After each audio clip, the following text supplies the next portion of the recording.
Obrigado, pastor Elton. Obrigado, pastor Elielton. Glória a Deus. E até daqui a mais 3 semanas vou conhecer o nome de todos. Quero aproveitar que estamos de pé para a leitura de um texto bíblico. Se você trouxe a sua Bíblia, por gentileza, Apocalipse, capítulo 1, versículo 1.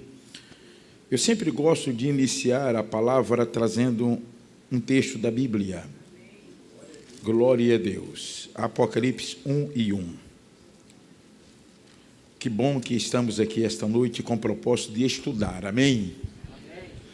Apocalipse 1 e 1 nos diz: revelação de Jesus Cristo, a qual Deus lhe deu, para mostrar aos seus servos as coisas que brevemente devem acontecer.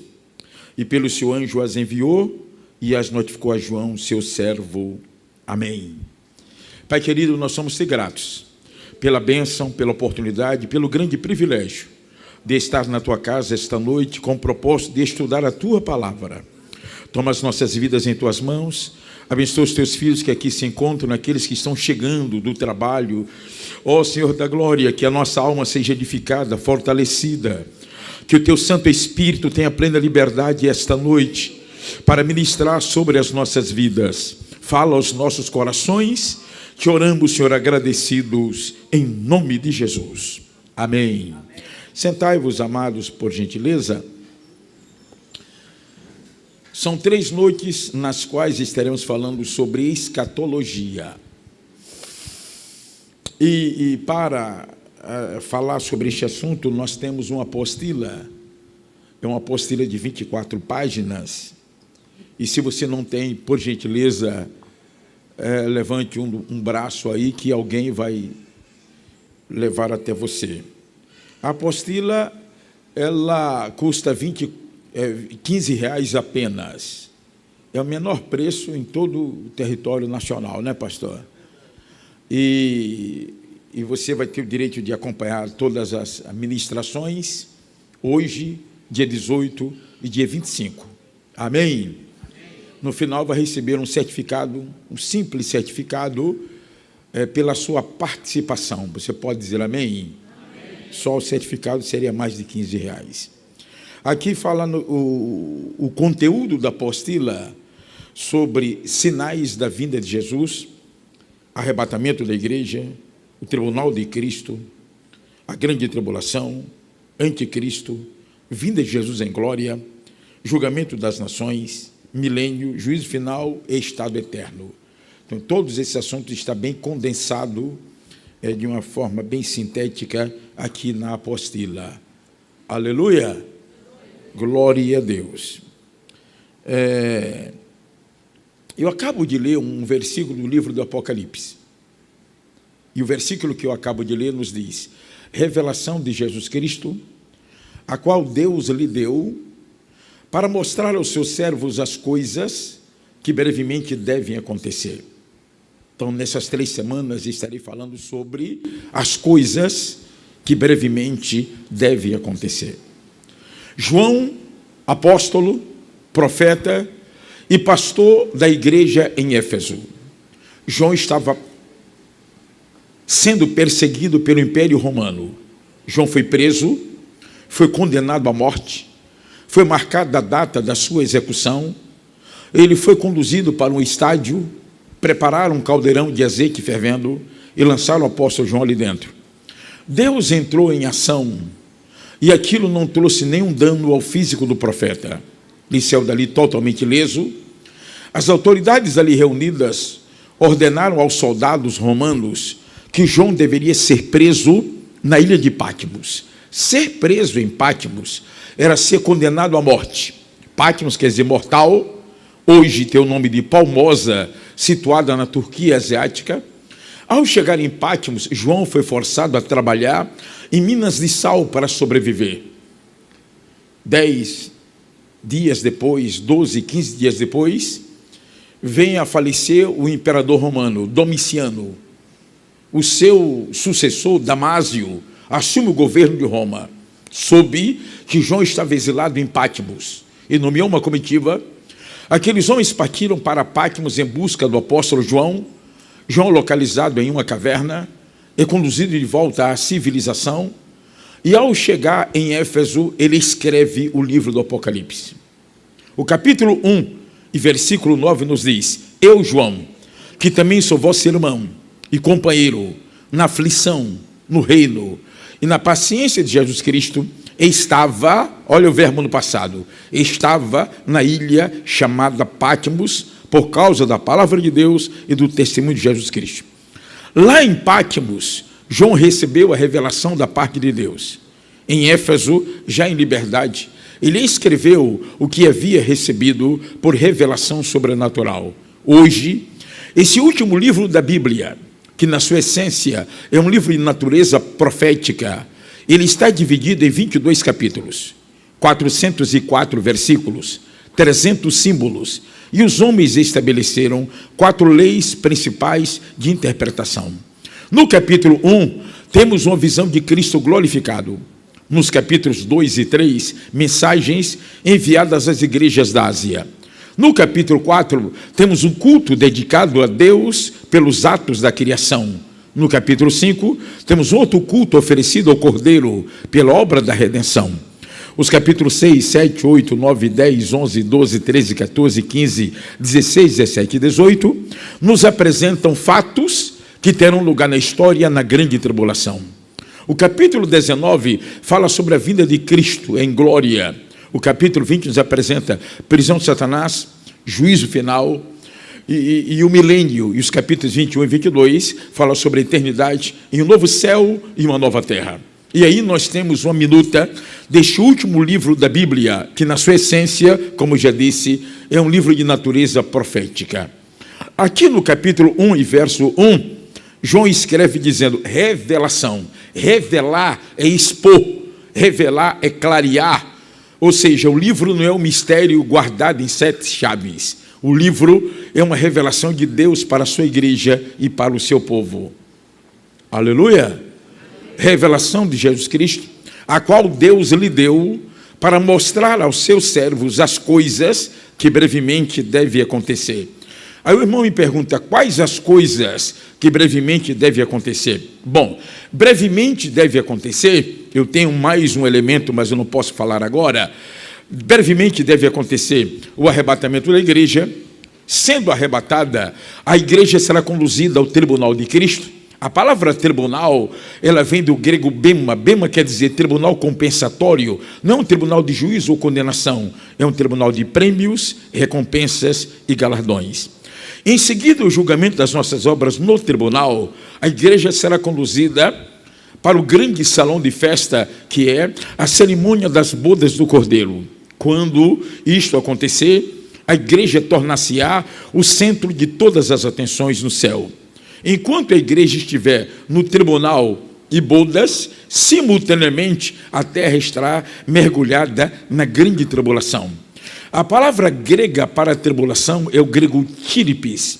Tíropis quer dizer exercer uma grande carga, ou um grande peso, ou uma grande pressão sobre algo ou sobre alguém. É a ideia que temos para a grande tribulação. Durante o período da grande tribulação, o mundo será governado pelo anticristo. A Bíblia nos apresenta 177 nomes e títulos do anticristo. Além de ser chamado de anticristo,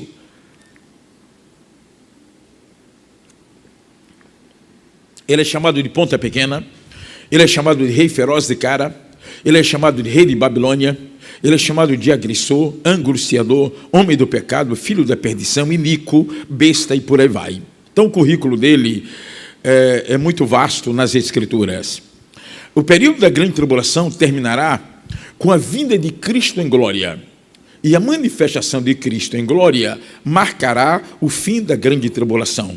E quando ele descer em glória, ele vai pisar no Monte das Oliveiras, o monte vai se fender em 2 partes, certamente, e eu creio em Zacarias 14, versos 4 e 5, haverá um tremor de terra, haverá um terremoto, o monte será formado aquela grande cratera na crosta terrestre, ali acontecerá o julgamento das nações, mas assim que Cristo pisar no solo e esse terremoto ocorrer, Cristo se volta para o Megido. Ele vai em direção ao Vale de Jezreel.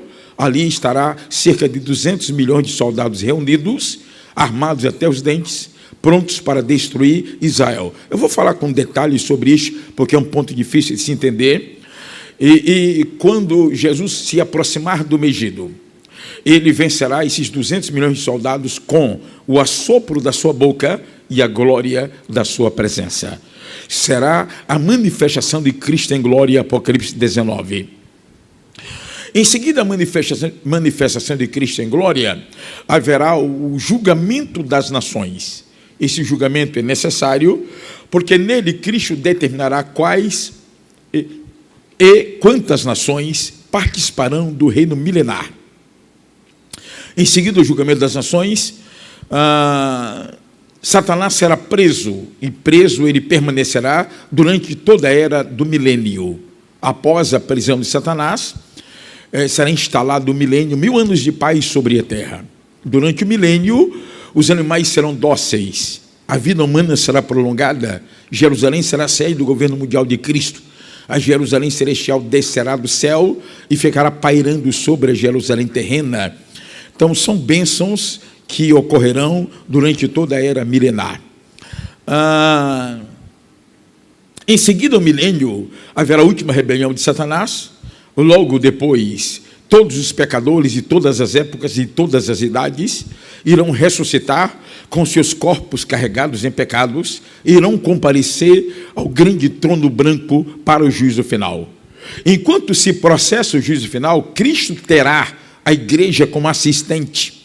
E enquanto se processa o juízo final, simultaneamente Deus estará criando um novo céu e uma nova terra.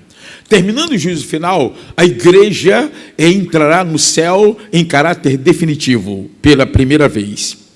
Terminando o juízo final, os pecadores descerão ao velho inferno e os judeus possuirão a nova terra. Se porventura alguma pessoa for absolvida no juízo final, essa pessoa não terá o direito de viver com a igreja no novo céu, que a igreja já está glorificada, mas terá o grande privilégio de viver com Israel na nova terra. Aleluia! Bom, ali termina o que nós chamamos de tempo, no juízo final, e ali abre-se os portões da eternidade. O tempo deixará de existir, a eternidade começará, e entraremos em caráter definitivo no reino das bem-aventuranças e passaremos a gozar da presença de Deus para sempre e sempre. Amém? Então, estas são as coisas que brevemente devem acontecer. Olha o que está escrito aqui. As coisas que brevemente devem acontecer. Mas tem uma coisa que eu não falei, que está acontecendo. E o que é que está acontecendo? São sinais da vinda de Cristo. Eu quero convidá-los para que abram as vossas apostilhas na página 4, por gentileza. Antes de abri-la na página 4, na página 2, nós temos um mapa escatológico, na página 2. E nesse mapa está em detalhes todos os eventos que ocorrerão no futuro. Aqui estão bem detalhados, aqui o título nos diz, visão panorâmica do porvir. Tudo que vai acontecer no futuro está resumido em uma página, em tópicos aqui, para nós entendermos. Amém? Mas na página 4, começa os estudos, e o primeiro é sobre sinais da vinda de Jesus. A palavra escatologia, ela é formada por duas palavras gregas, escatos, quer dizer último ou fim, e logia, que significa estudo ou tratado. E quando juntamos os dois termos gregos que formamos a palavra escatologia, escatologia é a ciência que estuda, que pesquisa, que investiga, que analisa os eventos que terão lugar na história no tempo do fim. Mas a escatologia é como a construção de uma casa, de um prédio, de uma igreja. E nós não começamos a construção de um prédio com alvenaria, com tijolo. Eu estou em obras na minha igreja lá em Irajá, minha não, a igreja que a gente cuida, a igreja do Senhor. E começamos a obra com alicerce, com a base, com fundamento. Tem que ter fundamento. Aí eu falei com o arquiteto, mas a mesma coisa, daqui a pouco vamos colocar a primeira laje, e o tempo será lá em cima, e já estamos em fase de acabamento, você pode dizer amém por isso? Amém. Aleluia. Aí eu perguntei, ignorantemente, ao arquiteto, a mesma coisa que nós temos que fazer, que alinhavar uma coluna outra em cima para receber a laje, tem que fazer embaixo? Não há condições de a gente economizar material? Ele disse, não.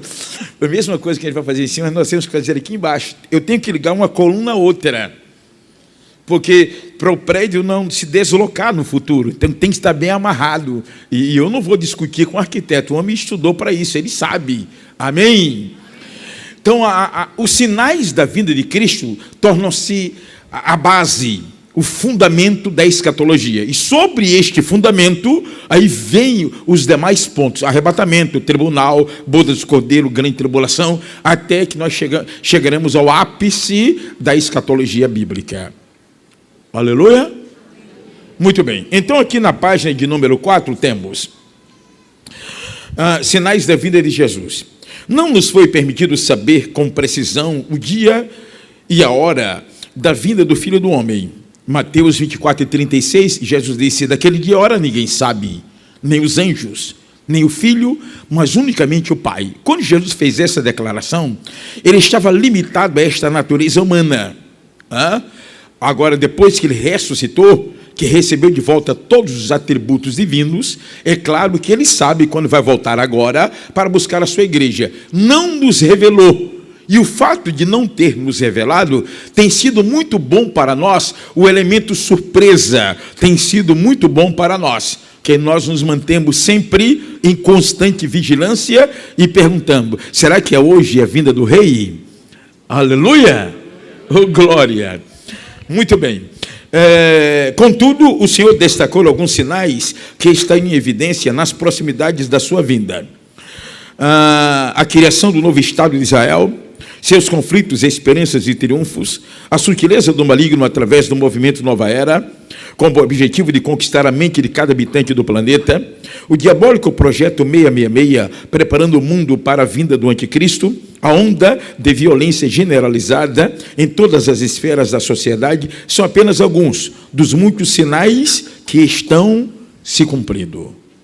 Então, os sinais estão acontecendo e pipocando em todas as áreas.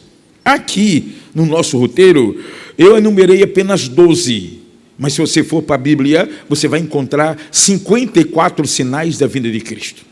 Mais de 40 deles já se cumpriram. Os últimos estão se cumprindo. E quando nós olhamos para o futuro, não há nenhum sinal para o amanhã.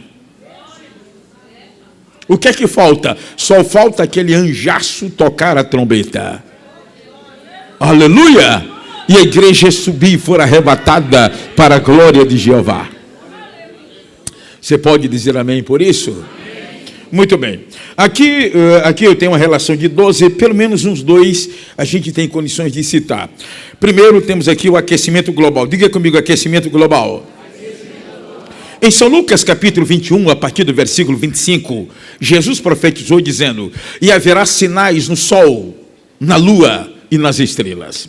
E na terra, angústia das nações em perplexidade pelo bramido do mar e das ondas. Homens desmaiando de terror na expectação das coisas que sobrevirão ao mundo, porquanto os poderes do céu serão abalados. 27. E então verão vir o Filho do Homem numa nuvem, com poder e grande glória. Voltemos ao verso 25. E haverá sinais no sol, na lua e nas estrelas. Os sinais funcionam com placas indicativas, nos revelando o fim da nossa geração e a proximidade da vinda de Cristo. Eles ocorrem em todos os segmentos da vida humana e em todas as áreas os sinais estão acontecendo para a glória e louvor do Senhor. Você pode glorificá-lo por essa grande verdade? Aleluia. Agora, olha o que está escrito aqui. E haverá sinais no sol, na lua e nas estrelas. Nessa seção da Bíblia, do versículo 25 ao 33, o primeiro elemento citado por Cristo é o sol. Aí alguém pode me perguntar, estão acontecendo sinais no sol? Meu irmão, e como está? Há 40 anos atrás, o Sol estava 125 vezes maior do que a Terra. Hoje ele está 122 vezes maior do que a Terra. O que é que está acontecendo no Sol? O Sol vem perdendo, nesses últimos 40 anos, 1,5 metro de diâmetro por hora, ou 36 metros por dia. Ele está diminuindo o seu diâmetro, e à medida que ele vai diminuindo, a coroa vai aquecendo. E à medida que a coroa vai aquecendo, está trazendo grandes mudanças e transtornos à temperatura do planeta. O eixo central do Sol tem uma temperatura que chega a 1 milhão de graus Celsius. A fotosfera, aquela película externa que pode ser vista da Terra, tem 6 mil graus, mas está experimentando grandes mudanças e transformações. Além disso, o Sol, ele lança para fora de si. Ele cospe a cada 11 anos imensas bolas de gases ionizadas. Algumas dessas bolas chegam a ser maior do que o planeta Terra, e a cada 24 horas, cerca de 2.000 fragmentos entram na nossa atmosfera.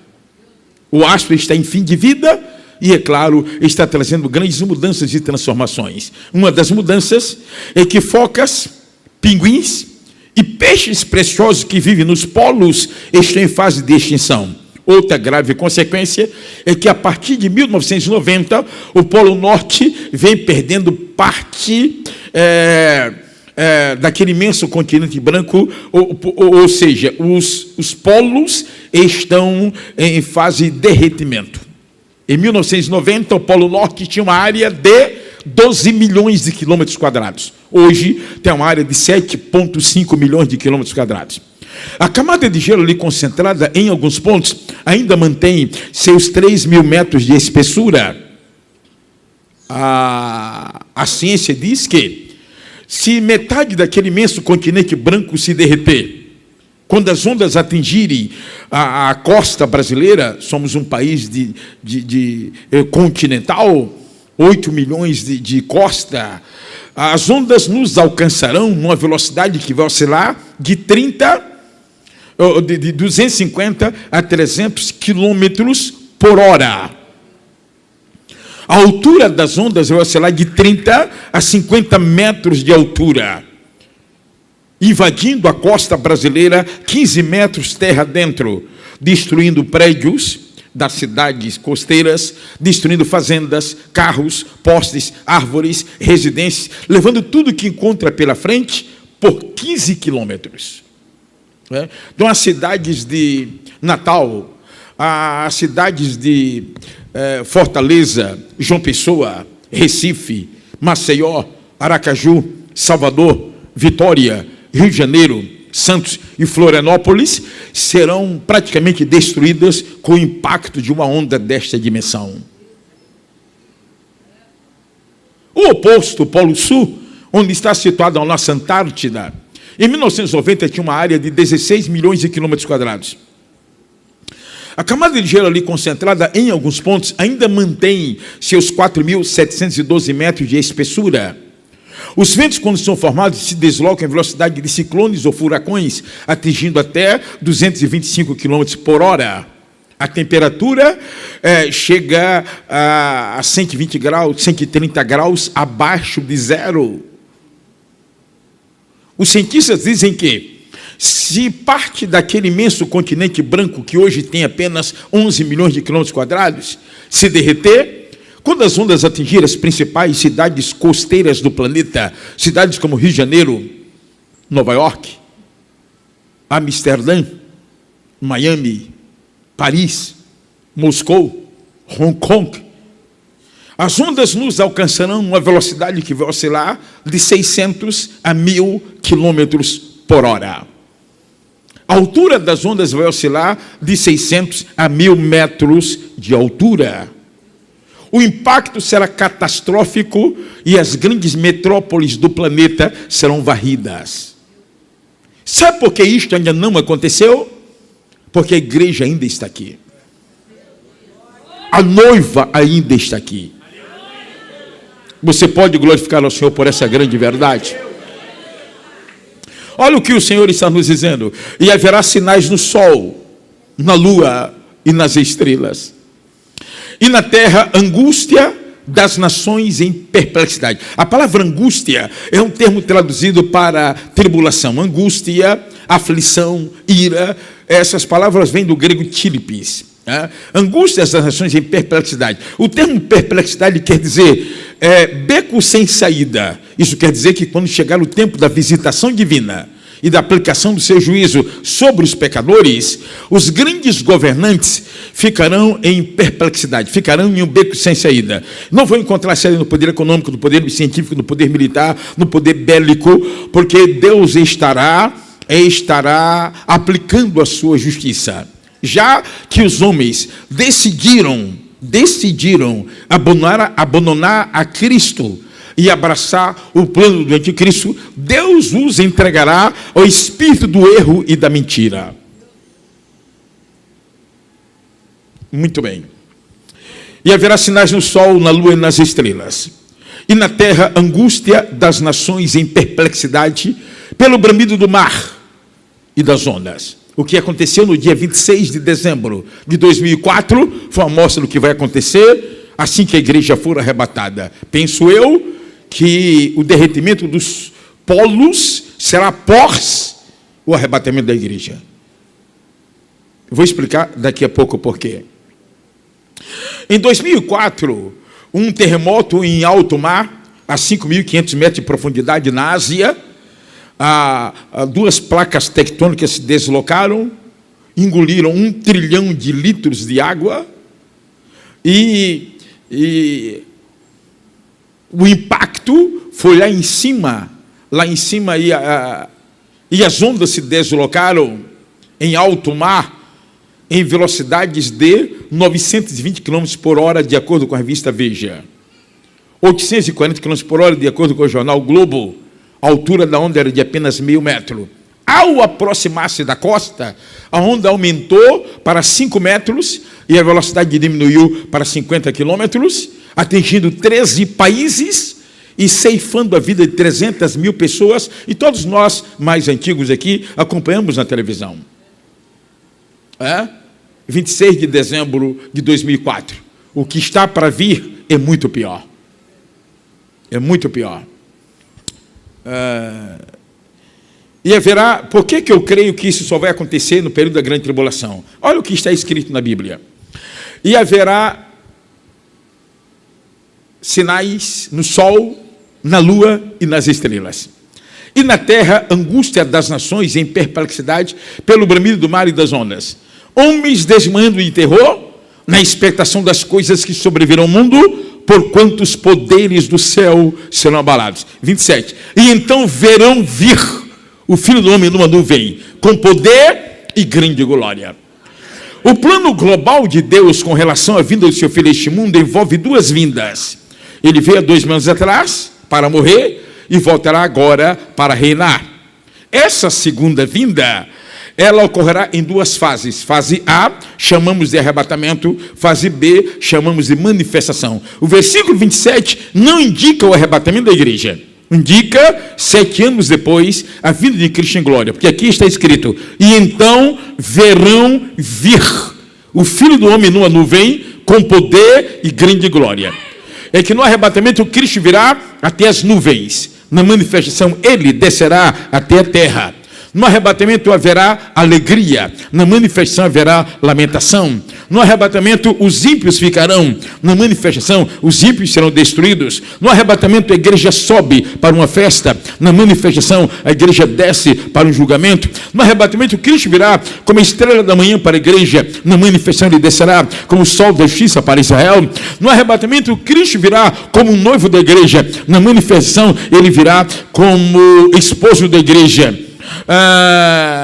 Entre arrebatamento e manifestação haverá um espaço de 7 anos. E esse versículo 27 está indicando aqui a manifestação de Cristo em glória. Se eu estou certo na minha interpretação, e penso que sim, fica claro que os versos 25 e 26 irão se cumprir exatamente dentro da grande tribulação. E na grande tribulação a igreja não estará mais aqui. Aleluia! Oh glória! Oh glória! Aleluia! Pastor, tem alguma base bíblica para dizer que a igreja não está aqui? Meu irmão, eu tenho 84 referências. Só vou citar uma, Apocalipse 3, versículo 10, que nos diz: como guardaste a palavra da minha paciência, também eu te guardarei da hora da tentação que há de vir sobre o mundo para tentar os que habitam na terra. Não está escrito: te guardarei na hora. Está escrito: te guardarei da hora. Hora da tentação é a grande tribulação. E essa hora nós não iremos conhecer. Aleluia. Oh, glória. Como diz alguém, vale um glória? Então, o primeiro sinal que eu estou citando aqui é o aquecimento global, que é uma realidade. O aquecimento global é uma realidade. Desde a COP15 em Amsterdã, em 2015, para cá, que a ciência, os jornalistas, a imprensa bate nessa tecla sobre aquecimento global. E tem acordos em várias dimensões, mas as nações, poucas delas, cumprem os acordos feitos por aí. Muito bem. O segundo sinal que aparece aqui é o novo Estado de Israel. O novo Estado de Israel. Aleluia. Aleluia. Quem mandou isso aqui para mim?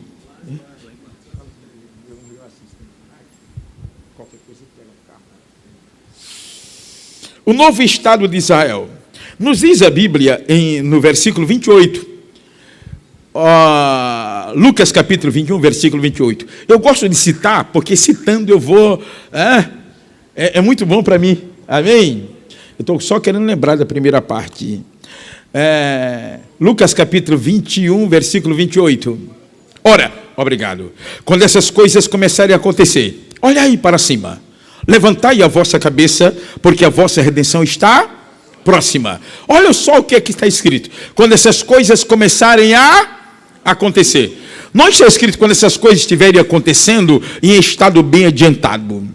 Não está escrito quando essas coisas estiverem acontecendo, terminando de acontecer. Está escrito, ora, quando essas coisas começarem a acontecer. Dá para me ouvir? Quando obrigado. Essas coisas começarem a acontecer. Eu sou fiel ao horário do remédio. Quando essas coisas começarem a acontecer, olhai para cima.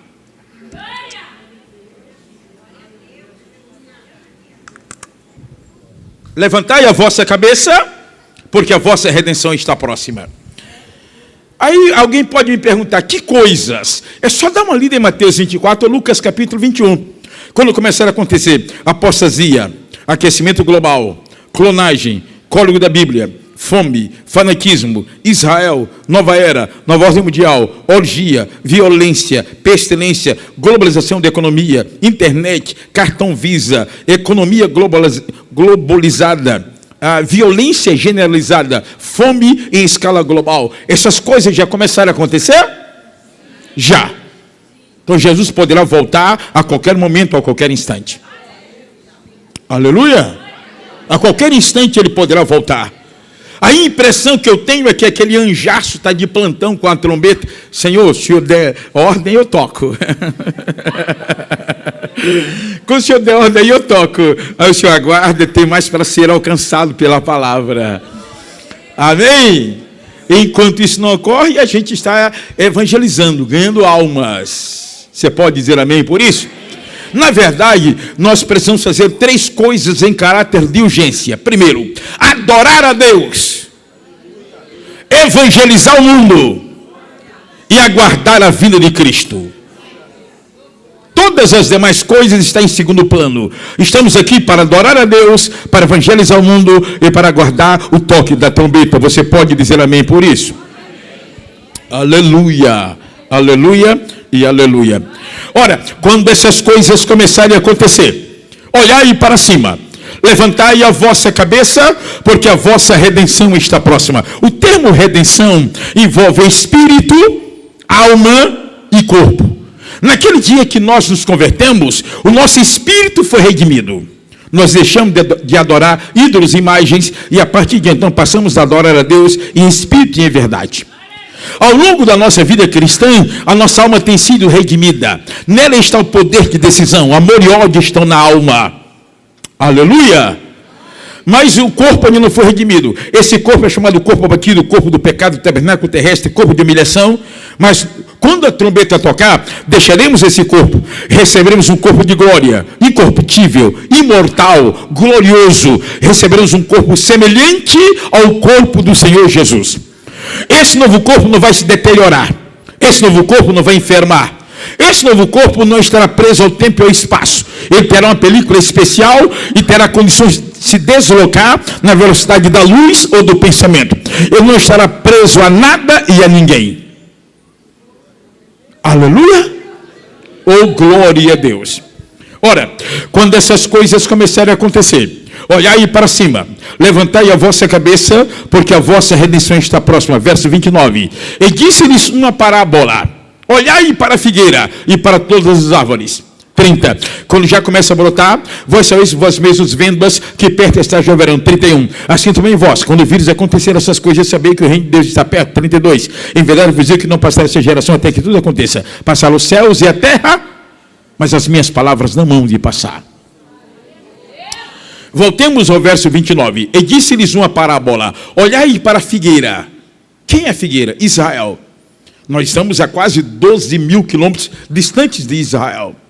Mas nós precisamos acompanhar fatos que ocorrem diariamente relacionados com Israel. Olhai para a figueira, Israel, e para todas as árvores, todas as nações. Quando já começa a brotar, vós sabeis vós mesmos vendo-as que perto está o verão. Então precisamos acompanhar fatos relacionados com Israel e para todas as árvores. Fatos relacionados com todas as nações.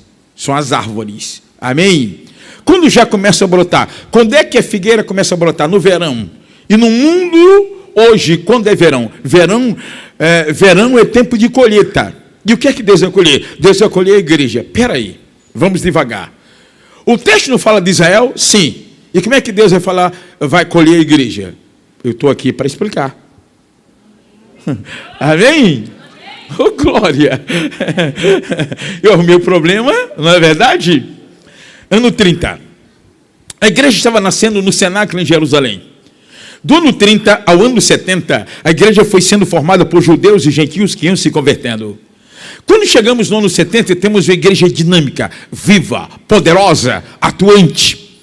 Aí Deus permite a dispersão de Israel, quando o general Tito, obedecendo ordens absurdas de César, invade o estado de Israel, comandando o exército com 84 mil soldados. Ele consegue tirar a vida de 1.100.000 judeus. 150 mil judeus conseguiram sobreviver e se espalharam pelas 14 nações existentes no primeiro século. Ali aconteceu a dispersão ou diáspora de Israel. Israel ficou sem pátria e sem bandeira 1878 anos. Os anos se passaram, Deus tira do cenário Israel e fica com a igreja, Os anos se passaram. 1948 nasce o novo Estado de Israel. E quando nasce o novo Estado de Israel, outra vez na história, Deus volta a ter dois povos. No primeiro século, Deus tinha Israel e a igreja. E agora, no fim dos tempos, Deus tem a igreja e Israel. No primeiro século, Deus tirou do cenário Israel e ficou com a igreja. E agora, no fim dos tempos, Deus vai tirar do cenário a igreja, porque ela será arrebatada e vai ficar com Israel. Aleluia! Antes que eu ande um pouco mais aqui, deixa eu abrir um parêntese para trazer uma revelação para os irmãos. Deus, o Pai, tem uma aliança com Israel. E Deus, o Filho, tem uma aliança com a igreja. A Bíblia nos diz em Mateus capítulo 13, versículo 44, outro sim. O reino dos céus é semelhante a um tesouro escondido, que o homem foi e pelo gozo encontrou aquele tesouro, vendeu tudo quanto tinha, comprou e escondeu no campo. Diga comigo, tesouro. Muito bem, verso 45, outro sim. O reino dos céus é semelhante a um homem negociante que busca boas pérolas. E encontrando uma pérola de grande valor, foi, vendeu tudo quanto tinha e comprou-a. Diga comigo, pérola. Você tem no versículo 44, tesouro, e você tem nos versos 45 e 46, a pérola. O tesouro foi escondido no campo, e campo fala de terra. Né? Israel foi comprado pelo Pai, Israel é o tesouro de Deus, foi comprado e está escondido. Mas a pérola é diferente. A ostra vai vivendo no seu habitat natural, no fundo do mar, e se passa um peixe grande ali, e ela se desloca com a onda, e ela vem a chocar-se com a areia, o choque com a areia faz-se uma fissura, e ela sente dores, e naquela fissura que é feita, temos ali o registro do nascimento de uma pérola. Ela nasce com dores, mas a pérola não fica pronta no dia seguinte. Ela já está no seu formato, com 15 anos, mas ela só fica pronta para ser colhida, tirada do fundo do mar, com 50 anos. A grande pérola negra, ela só pode ser colhida com 100 anos. Tem 2000 anos que a igreja está na terra e a última ovelha não foi localizada ainda. O último membro ainda não está no corpo. O último tijolo não está ainda no edifício de Deus. Ou seja, a pérola, chamada igreja, ainda está em fase de formação. A pérola, ela cresce lentamente pelo acréscimo de camadas. A igreja vem crescendo nesses últimos 2000 anos, lentamente pelo acréscimo de camadas. É símbolo de vitória. A pérola é símbolo de vitória e preciosidade. Assim é a igreja. A igreja é símbolo de vitória e preciosidade. Mas a pérola, ela só se torna uma preciosidade real e visível quando tirada do lugar de sua formação. Assim que a igreja for tirada do mar das nações, ela será aclamada pelos anjos no céu. Aleluia! Oh, glória! E assim que a igreja subir no ato do arrebatamento, aí sim, aí Deus o Pai vai cuidar do seu tesouro, que é Israel, que até então está escondido no campo. Aleluia! Oh, glória! É bom, eu dou uma parada para você assimilar, entender. Então, o tesouro fala de Israel, a pérola fala da igreja. Amém? Tivemos até alguns anos atrás, um comentário da Escola Bíblica Dominical, Cristo, a pérola preciosa. Não, Cristo não é e nunca foi. Cristo é o dono da pérola. A igreja é a pérola preciosa. Mas a pérola é a igreja. Aleluia. Oh, glória. Aí eu peguei a revista, entrei no gabinete do pastor Eliseu, ainda estava na ilha. Falei aqui, seu amigo que comentou. Olha aqui, pastor. Cristo, a pérola preciosa. Desde quando que Cristo é a pérola preciosa? Cristo é o dono da pérola. Aí o pastor olhou, disse, não é possível. Pegou o telefone, ligou para ele. Aí ele se explicou, mas não convenceu. Aleluia. Isso passa, né? Isso passa pela CPAD, passa, etc, etc. Eu estou aproveitando para informar os irmãos que no primeiro trimestre de 2023 sai o comentário da Escola Bíblica Dominical nossa. Amém?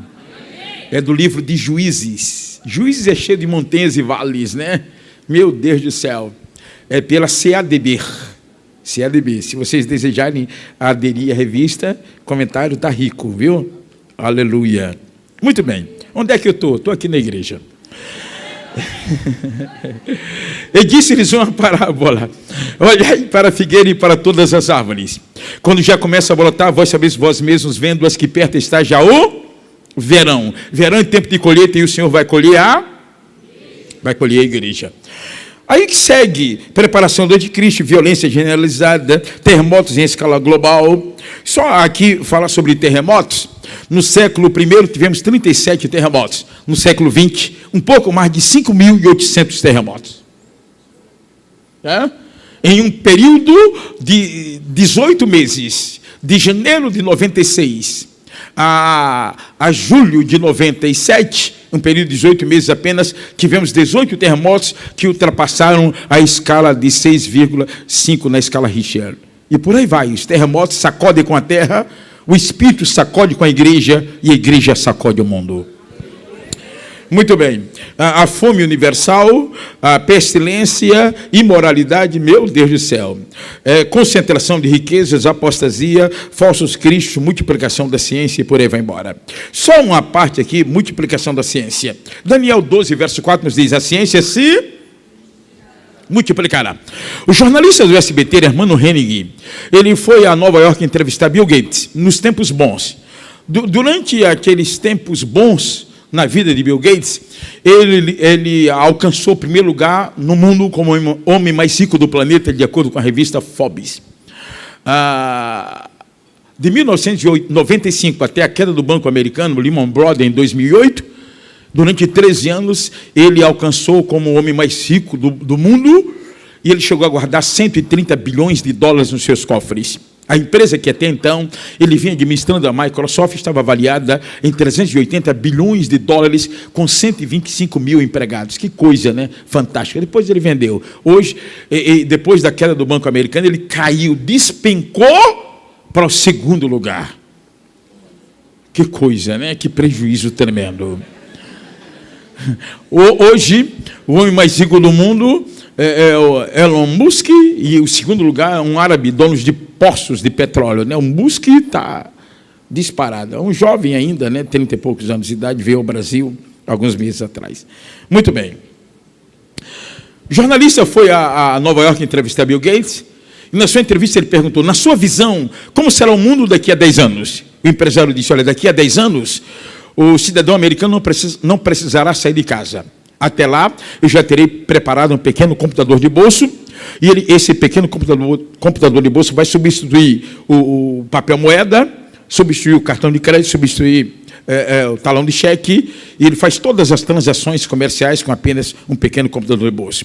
Daqui a 10 anos, dizia o empresário, com esse pequeno computador de bolso que eu estou com a minha equipe desenvolvendo, você pode abrir a porta da sua casa, abrir a porta do seu automóvel, fazer transações comerciais na praça. Daqui a 10 anos, dizia ele, os carros da polícia nos Estados Unidos estarão equipados de tal forma, se o policial estiver perseguindo o bandido, ele aciona o computador de bordo e o computador vai informar o policial como alcançar o bandido em tempo hábil e quais as ruas que não têm engarrafamento. Daqui a 10 anos, os médicos poderão fazer operações, mas o paciente pode estar numa distância de até 500 quilômetros. É o mundo que nós estamos vivendo. É um mundo de uma ciência que hoje vem se multiplicando a cada 3 anos. Quando a Copa do Mundo foi transmitida pela primeira vez para o mundo inteiro, a Copa de 70, no México, eles usaram uma câmera para transmitir o jogo. Recentemente houve um Fla-Flu no Maracanã e usaram 43 câmeras para transmissão de um jogo de futebol. Você vê como é que as coisas vêm acelerando. Por ocasião da morte do presidente francês, em 1865, a notícia precisou de 13 dias para chegar no Brasil. Hoje é tempo real. Né? A rainha Elizabeth foi internada e todo mundo já estava acompanhando aqui, em tempo real. O carro bate no trânsito na China, aí você já vai acompanhando em tempo real. Meu Deus do céu, a ciência está multiplicada de tal maneira que a nossa, limitadamente, não tem condições de acompanhar em tempo real todos os fatos que estão acontecendo no mundo. Senão você vai pirar, você vai ficar louco. Eu vou cantar no sepultamento. Então, a gente tem que levar a vida na esportiva. Se você ficar, vai morrer antes do tempo, o coração para. A AVC vem aí e te leva. Então, nada disso. Brinque o máximo que você puder. Beba 2 litros de água por dia. Amém? Amém. Aleluia. Oh, glória. Faça exercícios físicos, é muito bom. Né? Passou dos 40, um exame de saúde. Você pode dizer amém por isso? Amém. Ou todo ano faz um exame, você nunca sabe. Vai lá, faz um examezinho, tal, e você deve se manter em forma. Mas eu sou crente, eu também sou. É ter cuidado, né? Cuidar do corpo, amém? É cuidar do corpo. Eu tenho 2 exames para este mês. 2.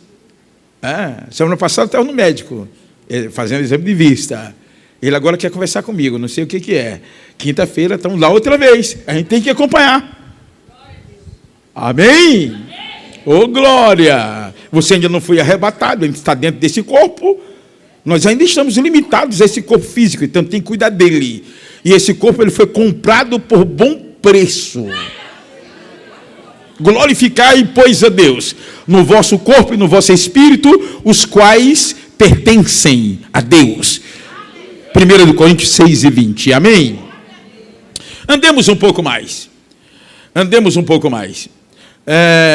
Número 2, o arrebatamento da igreja. Diga comigo, o arrebatamento da igreja. Aqui nos diz, a palavra arrebatar significa raptar, arrancar, tirar a força, levar de repente, trasladar. Não está escrito transladar, está escrito trasladar. Isso demonstra que a igreja do Senhor será tirada da terra de um modo rápido, singular e inesperado. O arrebatamento é a bem-aventurada esperança da igreja, aguardado com ansiedade e grande expectativa. Primeiro, promessas do arrebatamento. Diga comigo, promessas. Deus tem tempo para nos fazer promessas, mas também tem prazer em cumprir cada uma de suas promessas. Aleluia!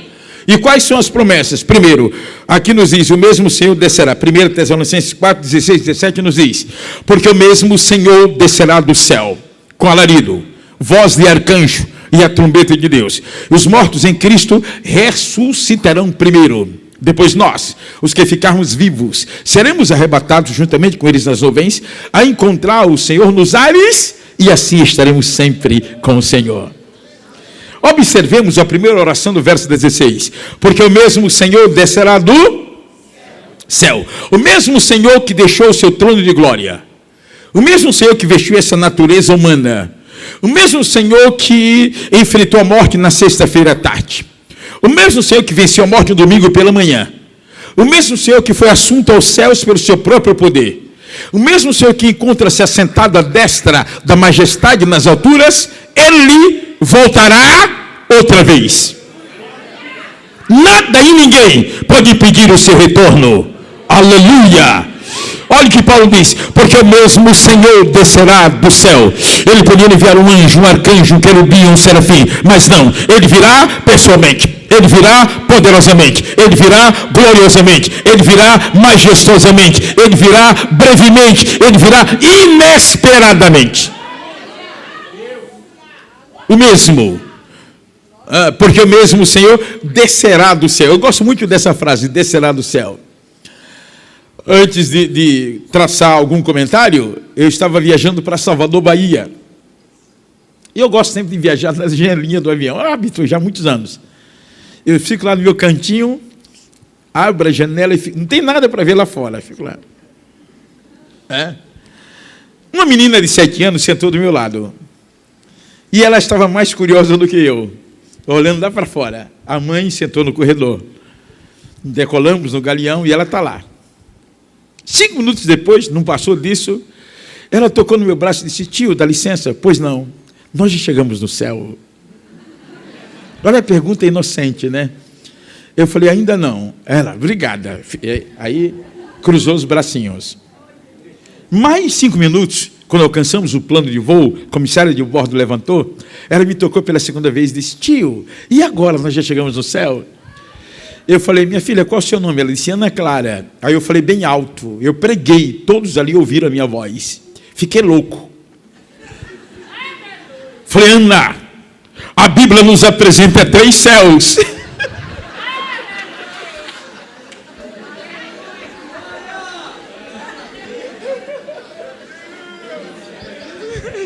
A mãe dela se assustou, os passageiros olhando para mim, tem um Bíblia aí? Tem. O primeiro céu é o céu visível, que é o céu das aves. O segundo céu é o céu cósmico, que é o céu sideral. O terceiro céu é o paraíso ou o céu espiritual. Aí eu disse para ela, os céus aparecem 1042 vezes na Bíblia, 335 vezes no singular, 707 vezes no plural. Esse primeiro céu, que é o céu visível, ele pode ser alcançado de avião. Se nesse céu nós já chegamos. O segundo céu, só através de naves espaciais, onde estão os mundos que Deus criou pela palavra do seu poder. E o terceiro céu, só é onde está estabelecido o trono de Deus, só através do sangue do Cordeiro. A menina assustada olhou para mim e disse: tá, obrigada. Ou seja, não entendi nada. Mas os adultos entenderam e ficaram rindo. Amém? Aleluia. Olha o que Paulo escreve: porque mesmo o Senhor descerá do céu. Mas ele desce. O que é o céu? O céu é o paraíso do grande rei. O céu é o palácio dos anjos. O céu é a pátria futura da igreja do Senhor. O que há de mais lindo no céu não é um coral de serafins cantando. O que há de mais lindo no céu não é o jaspe que ornamenta os muros da cidade santa. O que há de mais lindo no céu não é o ouro que serve apenas como paralelepípedo na cidade onde iremos morar em breve. O que há de mais lindo no céu não é um coral de serafins cantando a santidade divina. O que há de mais glorioso no céu não é o trono onde Jesus está esta noite. O que há de mais glorioso no céu, sem dúvida, é o rosto do nosso Salvador. Aleluia! E a Bíblia nos diz que havemos de vê-lo assim como ele é e seremos semelhantes a ele. Quantos aqui têm experiência de vê-lo? Dê um sinal. Oh, glória a Deus! Aleluia! Porque mesmo o Senhor descerá do céu. Mas ele descerá como? Com alarido, voz de arcanjo e a trombeta de Deus. O que é alarido? Alarido é barulho. Alarido é vozearia, alarido é clamor. E quando Jesus voltar em glória haverá barulho? Sim, haverá. Por que haverá? Porque ele não virá sozinho. Ele descerá com uma grande comitiva de anjos. E esses anjos que acompanharão Cristo no seu retorno, eles têm a missão de limpar esses céus.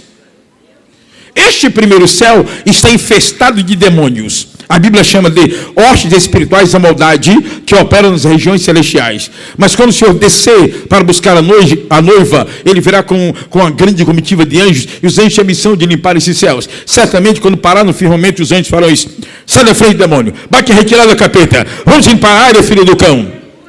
Se algum demônio besta se atrever e perguntar: mas por que a gente tem que sair? Os anjos têm a resposta gloriosa: vocês vão sair porque o rei está descendo e a noiva está subindo. Aleluia, aleluia. Porque mesmo o Senhor descerá do céu com alarido. O que mais? Voz de arcanjo. Voz de arcanjo quer dizer voz de comando, voz de chefe, voz de autoridade, voz de governo, voz de soberano.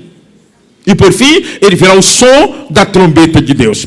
Todas as vezes que as trombetas eram tocadas nos acampamentos de Israel, Números 10, versos de 1 a 11, elas eram tocadas com dois propósitos. Quando se tocava a trombeta requinindo, era convocação para uma guerra. Quando as trombetas eram tocadas sem retinir, era uma convocação para uma festa. Quando Jesus voltar, haverá uma guerra e uma festa. Guerra de anjos lá em cima para limpar esses céus. Mas também haverá uma festa. Festa em 4 dimensões. Festa pelo noivo que desce. Festa pela noiva que sobe. Festa pelas lutas que se findam. Festa pelo galardão prometido para a igreja do Senhor. Aleluia! Oh, glória a Deus. Aí Paulo prossegue dizendo: os mortos em Cristo, observem bem a preposição, os mortos em Cristo, aqueles que dormem no Senhor, os mortos em Cristo ressuscitarão primeiro. Depois nós, os que ficarmos vivos, seremos arrebatados juntamente com eles nas nuvens, a encontrar o Senhor nos ares, e assim estaremos sempre com o Senhor. Isso tudo vai acontecer em um momento. A palavra momento quer dizer fração indefinida de tempo. Em uma fração indefinida de tempo, em um átomo de tempo, os mortos irão ressuscitar. Os vivos serão transformados. E a igreja será arrebatada. Isso tudo vai acontecer em um momento. É muito mais rápido que um abrir e fechar de olhos. Tenta abrir e fechar de olhos. Pronto. Jesus já voltou, a igreja já subiu. Que coisa, né? Aleluia. E a gente não fica 15 segundos sem piscar o olho. Muito menos do que isso. É rapidinho, né? Pá. Então, observe só. Enquanto o Espírito estiver ressuscitando os mortos, simultaneamente, ele estará transformando os vivos e simultaneamente, ele estará levando a igreja do Senhor. Ressuscita os mortos, transforma os vivos e arrebata a noiva. Aleluia. Eu farei parte. Oh, glória! Nós faremos parte. Amém? Esse dia já está determinado por Deus. Oh, glória! Mas, aqui nos diz, o mesmo Senhor descerá, em seguida vem Cristo, aparecerá a segunda vez. Em Hebreus capítulo 9, versículo 28, o escritor aos Hebreus nos diz, assim também Cristo, oferecendo-se uma vez, para tirar os pecados de muitos, aparecerá. A palavra aparecer aí é o grego erkomai. Aparecerá segunda vez, sem pecado, aos que o esperam para a salvação. Eu comecei a dizer agora há pouco que o plano de Deus com relação à vinda do seu filho a este mundo envolve duas vindas. Na primeira, ele veio como cordeiro para morrer. Na segunda, ele virá como soberano para reinar. Na primeira vinda, ele foi açoitado com varas. Na segunda, ele julgará com vara de ferro. Na primeira, ele entrou em Jerusalém montado em jumentinho. Na segunda, ele descerá do céu montado em um cavalo branco. Na primeira, Cristo recebeu dos pecadores uma coroa de espinhos. Na segunda, ele descerá do céu coroado de glória e de honra. Aleluia! Oh, glória a Deus! Glória a Deus! Glória a Deus.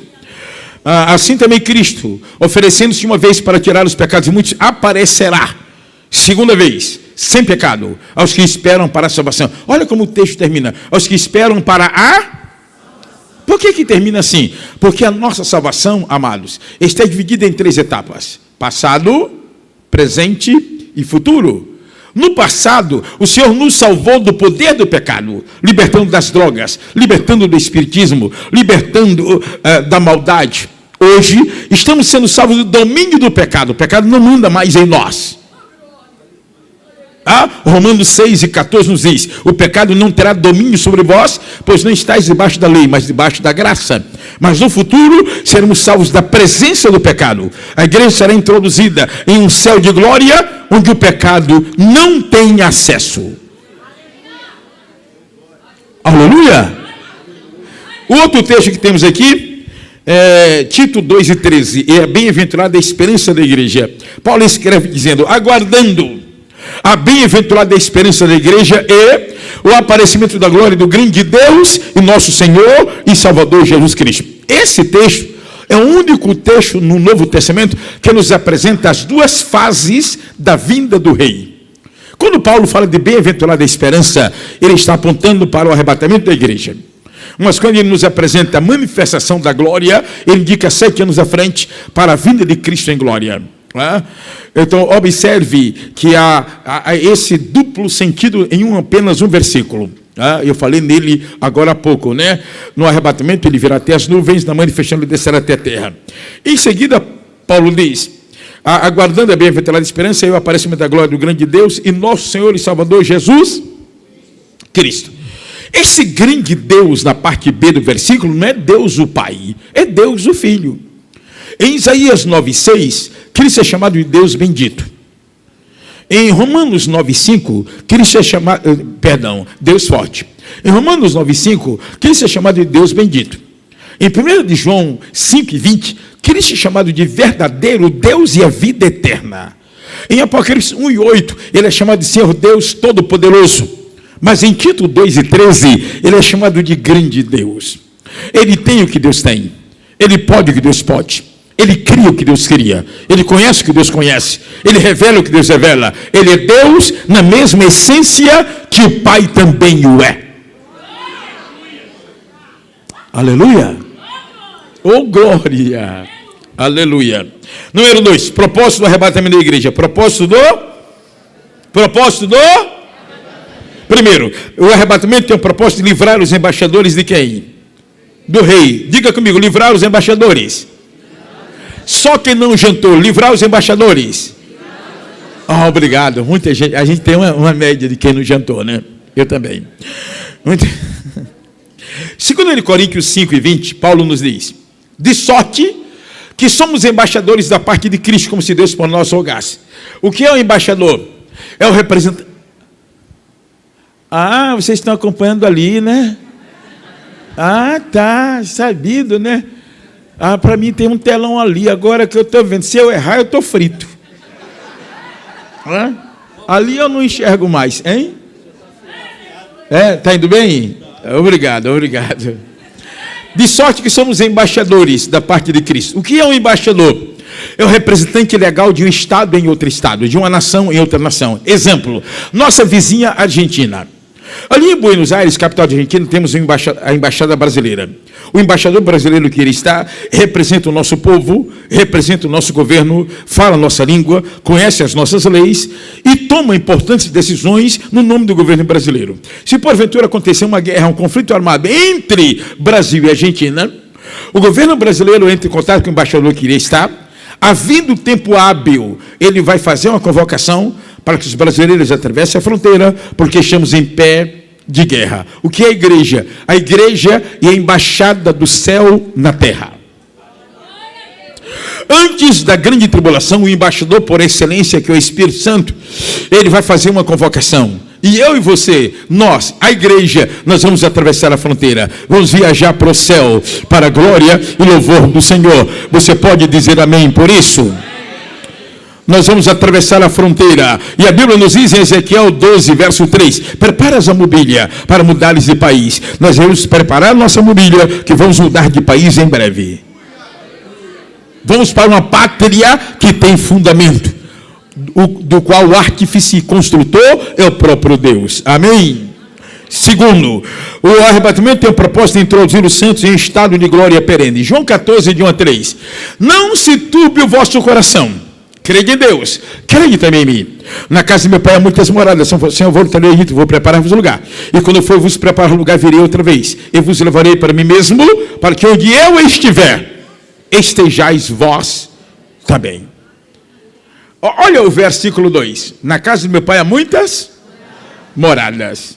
Tem uma coisa aí fora, que o céu deles é tão pequeno, que só cabe 144 mil. Aí Jesus disse, na casa do meu pai há muitas moradas. Eu estava em Montevidéu, no Uruguai. No último dia da festa, o pastor, antes de culto começar, ele veio alegremente e disse, olha, quando terminar o culto, nós vamos jantar no melhor restaurante da cidade. Eu falei, demora, mas Deus te usa, hein, varão? E nós fomos. Eu, o pastor e mais um irmão que estava visitando, um brasileiro, mas ele é arquiteto. Quando nós chegamos naquele lugar, eu vi que a gente ia demorar. E a Bíblia fala sobre remir o tempo, né? Remir o tempo. Aí eu pedi ao garçom, você pode me fornecer papel e lápis? E ele me forneceu. Limpa a mesa, por gentileza. Ele limpou. E aí eu aproveitei a presença dos dois, do pastor e do arquiteto, e disse, irmãos, nós vamos morar em um céu que tem 12 mil estádios de comprimento. Uma cidade, 12 mil estádios de largura e 12 mil estádios de altura, ou seja, a cidade é um cubo. Como o estádio é igual a 180 metros, 12 mil vezes 180 é igual a 2.260 quilômetros. 12 mil estádios vezes, multiplicando por 180, dá 2.260 quilômetros. 2.260 quilômetros é uma distância equivalente ao centro do Rio ao centro de Recife. E eu dando essa informação para eles, e eles me olhando. Se eu quero construir casas nesse terreno, ocupando 220 metros quadrados, 120 metros de área construída e 100 metros de área de lazer, um filete de jardim na frente, uma piscina pequena lá atrás, garagem do lado para 5 automóveis. Muito bem, aí ele começou a calcular, e tal. O pastor também foi ajudando, e nós fomos fazendo 20 minutos, meia hora, 35 minutos. Dividimos a cidade em andares, que 2.260 quilômetros é muito alto, né? Colocamos o pé direito, deixamos a cidade dando 10 metros de um piso para o outro, deixando a cidade com 226 mil andares. Arborizamos a cidade, a gente não chegava. Iluminamos a cidade, a janta não chegava. Dividimos em andares e a janta não chegava. E a fome vindo. E depois de 40 minutos, aí o garçom disse, olha, posso limpar a mesa, que a janta já está pronta? Eu falei, pode. Depois de 40 minutos, nós chegamos à conclusão que a Cidade Santa, de acordo com aqueles cálculos rápidos ali, terá capacidade de ter 31 quadrilhões, 535 trilhões de residências. Eu não sei como você mora aqui, se a casa é grande ou pequena, se é própria ou alugada, mas eu já sei que você tem uma casa pronta no céu. Aleluia! Amém? Aqui é passageiro, lá é eterno. Então a nossa casa já está pronta para a glória e louvor do Senhor. E eu anseio ir para lá. Eu desejo ir para lá. Que nós estamos caminhando para um ponto que quando chegar ali na frente, não haverá saída para frente. Não haverá saída para trás. Não haverá saída para a direita. Nem haverá saída para a esquerda. Mas para a igreja, haverá saída para cima. Ela será arrebatada para a glória de Deus. Amém? Oh, glória! Venha o que vier, não negaremos a nossa fé. Você pode dizer amém? Aleluia! Oh, glória! Oh, glória! Muito bem. Então, o arrebatamento tem o propósito de introduzir os santos em estado de glória perene. Não se turbe o vosso coração, crede em Deus, crede também. Na casa de meu pai há muitas moradas. Se não fosse assim, teria o lugar. Vou preparar o lugar. E quando eu for vos preparar, virei outra vez. Virei outra vez. Eu gosto muito dessa frase. Eu vos levarei. Eu vos levarei. Eu vos levarei. Mas para nós subirmos do arrebatamento, o que é que temos que fazer? Leve, leve, leve, leve. Digamos que esse livro represente um imã. E sobre este imã grande, eu venho com um imã pequeno. Deixa eu ver se tem uma caneta. Eu venho com um imã menor. Tá? Esse imã grande vai atrair o imã menor? Aliás, o contrário. Esse imã grande vai atrair o imã pequeno? Esse imã grande vai atrair o imã pequeno? Esse imã grande é Cristo. O pequeno somos nós. Agora, esse imã que está aqui embaixo, que somos nós, se nós colocarmos entulho e tal, e cobre ele todo, e ele ficar todo manchado, ele tem condições de ser atraído? Claro que não. Tem que limpar, deixar brilhando, né? Deixar ele brilhando. Amém? Quando Jesus aparecer no firmamento, seremos atraídos por ele. E vamos ao encontro dele para a glória e louvor de Deus. Você pode dizer amém por isso? Amém. Aleluia. Muito bem. E por fim, o arrebatamento, nessa página, né? O arrebatamento tem o propósito de produzir a transformação final. Em Filipenses 3, versos 20 e 21, Paulo escreve dizendo, mas a nossa cidade está nos céus. Donde também aguardamos nosso Senhor e Salvador Jesus Cristo, que transformará o nosso corpo abatido para ser conforme o seu corpo glorioso, segundo o seu eficaz poder, de sujeitar também a si todas as coisas. Então esse corpo será transformado para a glória e louvor do Senhor. Quantos dizem amém por isso? Amém. Página seguinte, página 6. Tipos e figuras do arrebatamento. Primeiro, Enoque. Enoque foi arrebatado antes do dilúvio. Enoque representa a igreja.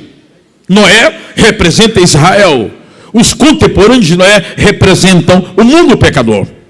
Enoque, que representa a igreja, foi tirado da terra antes do dilúvio. A igreja será arrebatada antes da grande tribulação.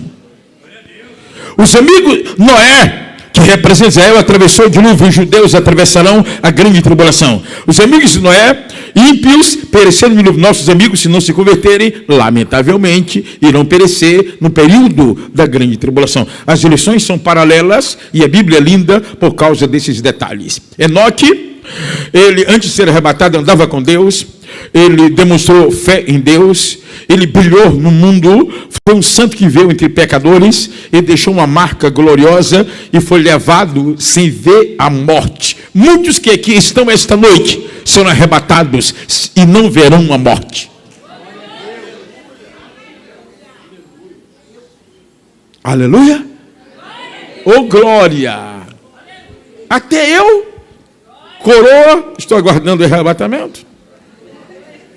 Eu já estou com mais de 29, você acredita? Mais de 29 anos. Graças a Deus, irmão. Enoque, arrebatado antes do dilúvio. Segundo, Ló, tirado de Sodoma antes de sua destruição. 3 anjos foram ter com Abraão. Um deles era Cristo em teofania. Almoçaram com Abraão. Sara preparou um almoço abençoado. E ele disse: olha, Sara vai ter um filho. Ela ouviu lá da tenda e riu. Aí o nome do menino foi Isaac, quer dizer riso. Não vou entrar em detalhes. 2 anjos desceram a Sodoma. E quando foram para destruir a cidade, encontraram Ló sentado à porta de casa. Aí Ló disse: entrai na casa de vossos servos. Antes, não entro. Que vergonha, anjos do céu não querem entrar na casa de crentes na terra. E depois de muita insistência, os anjos entraram. Os sodomitas, diz a Bíblia, eram grandes pecadores diante do Senhor. Eles vieram para destruir a cidade. Quando a noite caiu, os sodomitas vieram para aquela casa. Sabia que tinha varões valorosos ali. E os anjos estenderam as mãos, feriram de cegueira. Resumindo a história, né? Feriram de cegueira, eles ficaram tateando, procurando a porta a noite inteira, não encontraram. De madrugada, os anjos pegaram Ló, a esposa e as filhas, tiraram da cidade. E quando estava saindo da cidade, o anjo disse, Gênesis 19, verso 22, apressa-te em sair, porque nada poderei fazer enquanto estiveres aqui. Enquanto a igreja estiver aqui, Deus não pode desencadear a sua ira. Deus não pode mandar grande tribulação, que a noiva do seu filho ainda está aqui. Aleluia! Hoje as grandes cidades do mundo vivem um quadro espiritual pior que Sodoma e Gomorra. Deus não destruiu ainda, porque a noiva de Cristo ainda está aqui. Número 3, Isaac e Rebeca tipificam Cristo e a igreja. Eliezer recebeu a missão de ir a Ur dos Caldeus. Viajou cerca de 1.200 quilômetros. Ele mais 9 homens, eram totalizando 10 homens, montados em 10 camelos. Viajaram vários dias até chegar em Ur. E o objetivo era preparar uma noiva para Isaac. Chegaram na beira de um poço, com sede, queriam pegar água, mas não tinha vasilha. Aí Eliezer, chefe da comitiva, orou: Senhor, faz prosperar o meu caminho. Se porventura vier uma moça da parentela meu senhor Abraão pegar água, e eu gostar da sua aparência, pedir ela me atender os camelos e meus homens, essa seja a moça que o Senhor reservou para ser esposa do meu senhor Isaac. Quando ele termina de orar e abre os olhos, quem estava se aproximando do poço? Rebeca. E a Bíblia nos diz em Gênesis 24, verso 16, e a donzela era muito formosa à vista. 24, 16 de Gênesis. Aí, o que é isso? É a beleza da igreja. Virgem, não tinha conhecido nenhum varão. É a pureza da igreja. E desceu o seu cântaro, é a atividade da igreja. E encheu o seu cântaro, é a missão da igreja. E subiu, é o destino da igreja. A igreja também vai subir para a glória do Senhor. Eliezer não levou nenhuma fotografia, como diziam os nossos pais, né? Nenhuma foto, nada. Mas Rebeca creu na mensagem de Eliezer. E nós temos crido na mensagem do Espírito Santo. Eliezer foi à casa da moça, abriu os tesouros, abençoou ela, a mamãe e o irmão, abençoou toda a família. Nossa família é abençoada por causa da nossa fidelidade a Cristo. Aí Deus cura, abre porta de emprego, é porque tem alguém crente na família. Oh, glória! Amém? E depois de 10 dias ali, ele já queria voltar. Aí a mãe de Rebeca chamou em particular, está lá no versículo 58, e disse: filha, irás tu com este varão? Ele disse: sim, irei. Ou seja, eu estou decidida a ir com ele. Mas você não conhece o moço, mas eu amo sem conhecer. Ela amou a Isaac sem conhecê-lo. Ela creu na mensagem de Eliezer. Montou no camelo, pegou suas moças e partiu para Canaã. E quando estava chegando perto da casa de Isaac, Isaac estava ansioso, né? O varão está demorando. Aí ele vinha andando no campo. Aí ela viu aquele homem a uma certa distância e perguntou a Eliezer: quem é aquele varão? Eliezer disse: é o meu senhor. Ela colocou um véu e aí casou-se para a glória de Deus. Isaac e Rebeca. Foi um camarada muito feliz. Amém? Então Isaac representa Cristo, Rebeca representa a igreja, e o nosso casamento com ele vai acontecer em breve. Chama a minha atenção, e aqui termino, vou até fechar. Chama a minha atenção que o encontro de Isaac com Rebeca não aconteceu na casa de Isaac. E não aconteceu na casa de Rebeca, aconteceu no campo. O encontro de Cristo com a igreja não será no céu, na casa de Cristo, nosso Isaac. E não será na terra, na casa de Rebeca. A igreja será nas nuvens. Aleluia! O nosso Isaac está vivo e nós iremos ao encontro dele para a glória e louvor do Senhor. Quantos podem dizer amém?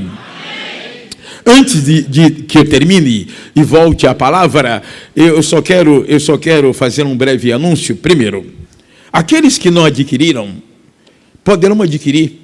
A nossa apostila, ela custa apenas R$15, você pode pagar no Pix, cartão, não tem nenhum problema, quando você desejar. E eu percebi que eu não tenho o tempo de 3 semanas, não vou falar todos os assuntos. Tá? Semana que vem, por exemplo, eu vou falar sobre a grande tribulação. E quando eu estiver falando sobre a grande tribulação, eu vou ficar mais de meia hora só nas 70 semanas de Daniel. Mais de meia hora. Na outra semana, eu vou falar sobre o anticristo. E quando eu estiver falando sobre o anticristo, eu vou ficar preso mais de meia hora só no capítulo 12 de Apocalipse. Que nós vamos mergulhar fundo. Vamos lá no fundo do poço. Amém? Aqueles que desejam poderão adquirir, vai ser útil para a sua vida no seminário e depois do seminário. Eu tenho outras apostilas e tenho também 2 livros. Eu tenho este aqui, Cristo, Alfa e Ômega. E começou a pandemia, em 2020, comecei a escrever o livro, e quando eu percebi, tinha um livro de 168 páginas. Tá?